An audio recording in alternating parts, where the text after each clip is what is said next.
آپ نے ایک مہینے پہلے تقریباً 5 ہفتے پہلے ہم سے بات کی تھی، تو اس میں آپ نے ڈالر کے بارے میں ایک دعویٰ کیا تھا. ذرا سنیں آپ نے کیا کہا تھا. جب سے آپ واپس آئے ہیں، آپ وزیر خزانہ بنے ہیں، ڈالر مسلسل نیچے جا رہا ہے. کیا یہ آپ اس کو 200 روپے سے نیچے لے جائیں گے؟ یہ میں آپ کو الحمدللہ یہ بڑے وثوق سے عرض کر رہا ہوں کہ اس کی ریل ویلیو 200 سے نیچے ہے. میں ابھی فگر نہیں بتاؤں گا اور انشاءاللہ یہ 200 سے نیچے آئے گا. لاسٹ منڈے سے ہر روز یہ امپروو ہو رہا ہے اور روپیہ اوپر جا رہا ہے. ڈالر کی جو ہے وہ نیچے کو ایک یعنی ڈکلائن ہے.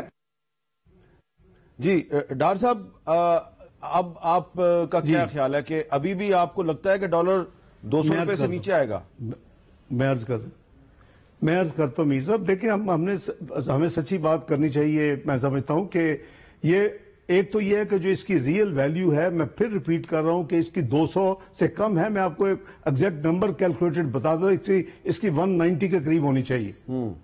لیکن اب کیوں نہیں ہو رہا، یہ آپ مجھے سوال پوچھ سکتے ہیں. جی، یہ پولیٹیکل انسٹیبلٹی، یہ لانگ مارچ، یہ ہر روز کے نیگیٹو بیانات اور اس کے نتیجے میں جو ملک میں اس وقت دیکھیں فائنینشیل مارکیٹ جو ہے وہ کانفیڈنس کے ساتھ چلتی ہے، ایک اعتماد کے ساتھ چلتی ہیں، پرسپشن کے ساتھ چلتی ہیں.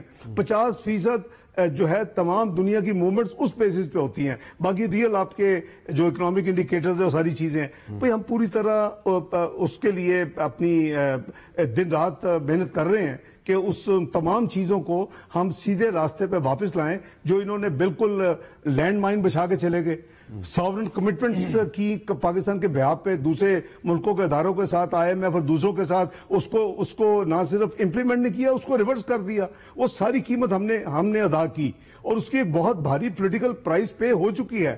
لیکن میں آپ کو یہ بتا دوں اس تمام چیزوں کے نتیجے میں جو سلائٹ رک نہیں رہی تھی وہ رک گئی ہے. اور ہماری کوشش ہے، دیکھیں اس پہ میں پھر کہہ رہا ہوں، خدا کے لیے سیاست نہ کریں معیشت کے اوپر، اور آپ مہربانی کر کے آپ پازیٹیو جو ایونٹس کے اوپر آپ اپنے کرنے ہیں وہ ضرور کریں. پولیٹیکل ایونٹس آپ نے اگر کوئی سیاسی پوائنٹ سکور کرنی ہے اس میں کوئی آپ کو روک نہیں سکتا، لیکن معیشت کے ساتھ اور وہ بھی جھوٹ پہ مبنی. آپ اپنے نمبر دیکھیں نا. آپ یہ تو کہتے ہیں میں نے ادھر چھوڑا تھا اور یہ یہاں پہنچ گیا. اب یہ نہیں کہتے. آپ نے ایک چند گرافس سرکولیٹ کیے ہیں، اس میں بھی آپ نے آدھا جھوٹ آدھا سچ بولا ہے. آپ یہ نہیں بتا رہے کہ میں نے لیا کہاں سے تھا، میں نے کہاں سے پکڑا اور یہ میں نے کہاں چھوڑا. آپ کہتے ہیں میں نے کہاں چھوڑا اور اب کدھر ہے. تو یہ جو تباہی ہے 4 سال کی، اور یہ 6 مہینے میں تو رکے گی نہیں. یہ تو سلائیڈ ہوتی جاتی ہے نا. جی تو میر صاحب جو اس وقت آپ جو امپیکٹ دیکھ رہے ہیں، جو آپ نیگیٹیوٹی کہیں دیکھ بھی رہے ہیں، جو یہ مشکلات، یہ 42 مہینے کا کیا در ہے. اور یہ نہ ان کی گورننس ٹھیک تھی، نہ ان کی پالیسیز ٹھیک تھی، نہ ان کی کمپیٹنس تھی اور نہ ان کی تیاری تھی. یہ آئے تھے موج میلہ کر رہے ہیں، موج میلہ کر کے چلے گئے ہیں. تو بات یہ جی کہ پلیز آپ نے پرفارم نہیں کیا. آپ کو تو قوم سے معافی مانگنی چاہیے کہ آپ نے کہا تھا میں 8,000 ارب ایک سال میں کروں گا. اسحاق ڈار نے دگنا ریونیو کیا ہے 5 سال میں، 4 سال میں. تو آپ مجھے بتائیں نا، آپ نے دگنا کر دیا 1 سال میں. آپ تو جانے تک نہیں دگنا کر سکے، 8,000 ارب پہ نہیں پہنچا سکے. آپ نے کہا میں 10,000 ارب کے قرضے کم کروں گا جب آؤں گا، اور آپ نے 25,000 ارب کو 15,000 لانے کے لیے آپ نے 44,500 ارب پہ پہنچا دیا. تو اپنے کال اور فیل میں آپ یہ پرابلم یہ ہے کہ لوگوں یہ سمجھتے ہیں، لوگ بھول چکے ہوں گے، لیکن جو فیکٹس ہیں وہ تو نہیں مٹائے جا سکتے. یہ حقیقت ہے.